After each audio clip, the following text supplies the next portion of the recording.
wabarakatuh. Alhamdulillah, jumpa lagi dengan saya Hartanto Syaryono di program Tajwidku, Menahi Bacaan Sesuai Tuntunan.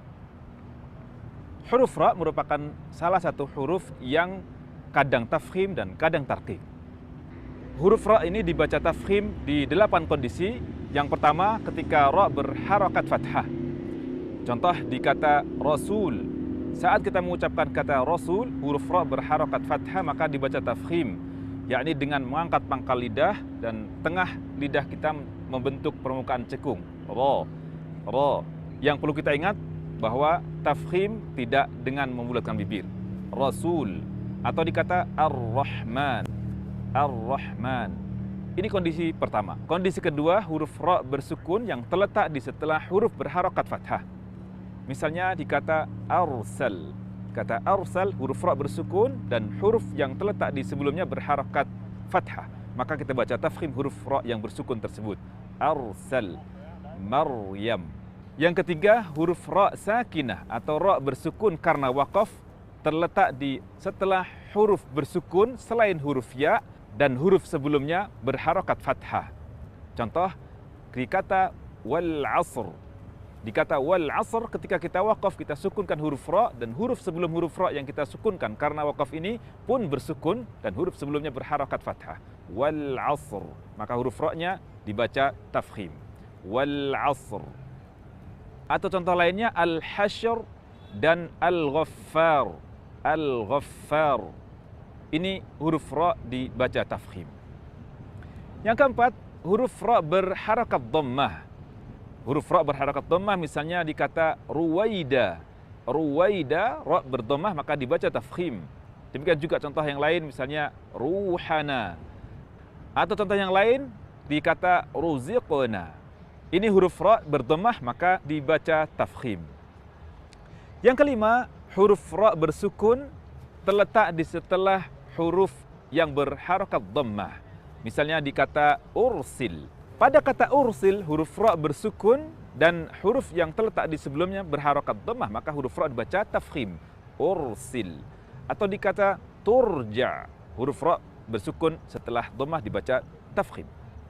Yang keenam, huruf ra bersukun yang terletak di setelah huruf bersukun dan huruf sebelumnya berharakat dhammah. Misalnya di kata al-khusr.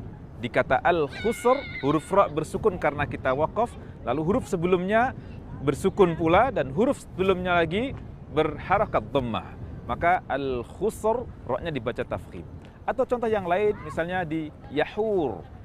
Di kata ini ra ditafkhimkan karena pada kata yahur, huruf ra dibaca tafkhim karena kita waqaf dan mensukunkan huruf ra dan huruf sebelumnya bersukun, di mana huruf sebelumnya lagi berharakat dhammah.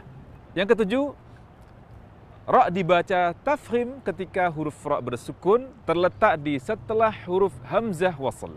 Contoh di kata irji'i. Irji'i, huruf ra bersukun meskipun huruf sebelumnya berharakat kasrah, namun ia dibaca tafkhim karena huruf yang berkasrah tersebut adalah hamzah wasl. Maka kata irji'i dibaca tafkhim, bukan dibaca tarqiq. Irji'i, yang tepat irji'i. Contoh yang lainnya pada kalimat liman irtada. Liman irtada, huruf ra bersukun terletak di setelah huruf hamzah wasal, maka dibaca tafkhim.